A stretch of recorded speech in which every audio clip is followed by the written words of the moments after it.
బంటూరీతి కొలువియవయ్య రామా రోమాంచమని ఘన కంచుకము రామభక్తుడని ముద్ర బిళ్ళయు రామనామమాని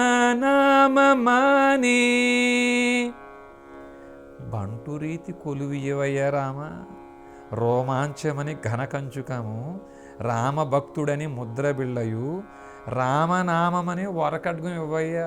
మరి ఎక్కువ శాలరీ అని నేను అడగలేవయ్యా, నేను నిన్ను నీ రాజ్యం రాసిమ్మను నేను.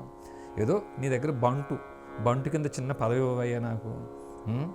రోమాంచమనే ఘనకంచుకము రామభక్తుడనే ముద్రబిళ్ళ రామనామమనే వరకడ్గం ఇవి సరిపోతాయి అయ్యా నాకు అనేటువంటి పలుకు పలికిన ఈ త్యాగరాజు ఒకవేళ పూర్వజన్మలో రాముడిగా రామావతారంలో ఆ యొక్క నరమృగం ఈ వేదాగమ శాస్త్ర పురాణాలకు ఆధారమైన నాదసుధారసం బిలను నరాకృతాయి అని పిలిపించుకున్న ఆ నరమృగం రూపం దాల్చి వచ్చినప్పుడు ఈ త్యాగరాజు ఆయన సమీపంలో ఎక్కడైనా ఉన్నాడా ఇలాంటి లక్షణాలతో కలిగి అనే ప్రయత్నం చేసేటప్పుడు అసలు ముందు త్యాగరాజు గుర్తులు ఏమిటి?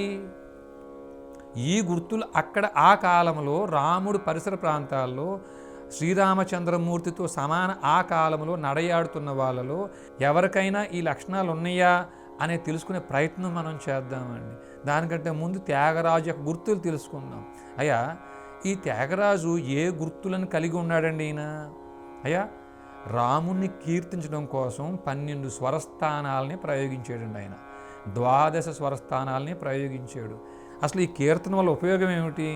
ఈ కీర్తనల్లో రాముడి యొక్క నిజతత్వాన్ని తెలుసుకోవడం కోసం కానీ, రామ దర్శనాన్ని మనం పొందటం కోసం కానీ, సృష్టి మర్మాన్ని రహస్యాన్ని తెలుసుకోవడం కోసం కానీ ఏమైనా గుర్తులు ఏమైనా దాగి ఉన్నాయా అనే ప్రశ్నని మనం ఇంకొకసారి వేసుకుందాం.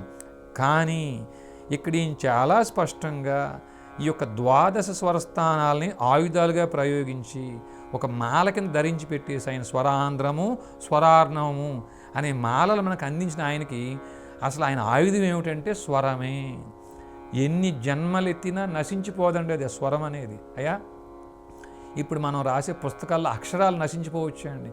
ఇప్పుడు మనం రాగి రేకుల మీద రాసిన, బంగారపు రేకుల మీద రాసేసిన, ముద్రించేసిన మహా అయితే 5,000 సంవత్సరాలు, 10,000 సంవత్సరాలు, 1,00,000 సంవత్సరాలు, 2,00,000 సంవత్సరాలు, 2 కోట్ల సంవత్సరాల తర్వాత అయినా సరే అవి కాలగర్భంలో కలిసిపోవచ్చు.